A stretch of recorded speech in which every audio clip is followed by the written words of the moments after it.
The economic emergency caused by COVID-19 has only just begun, according to UK's Chancellor of the Exchequer.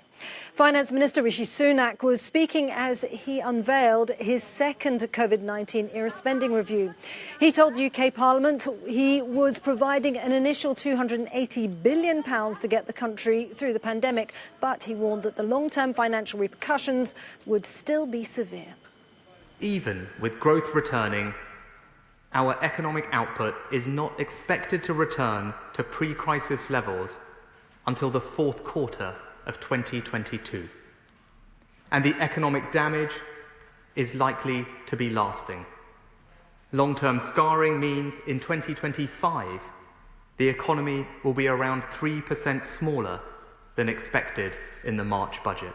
Well, for more on this, we're joined from London by our correspondent, Tig Enright. Good evening there to you, Tig. Well, we just heard Rishi Sunak talk there about economic scarring. What does that mean in real terms?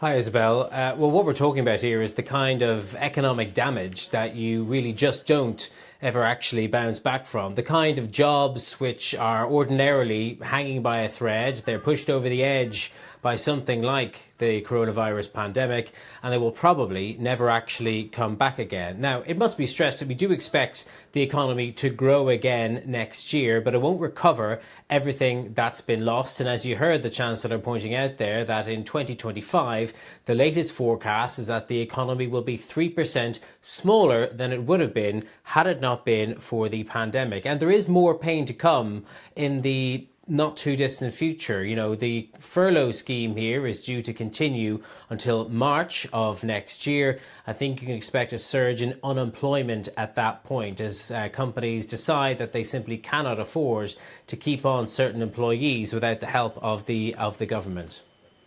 And Tig, a confidential report that was seen by the Guardian newspaper paints an even more worrying picture, doesn't it?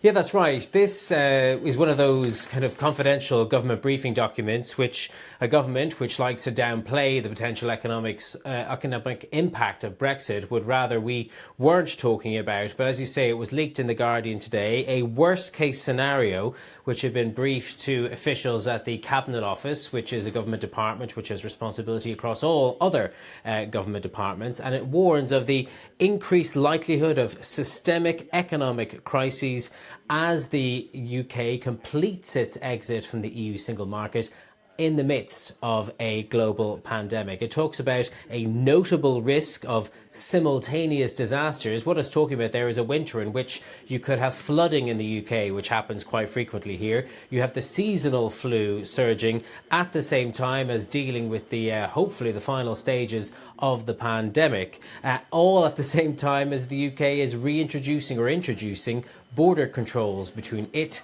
and the other 27 EU countries. It says that if all this were to happen, you'd be looking at food shortages, that low-income people would be the most at risk of those food shortages, and it also talks about the risk of public disorder.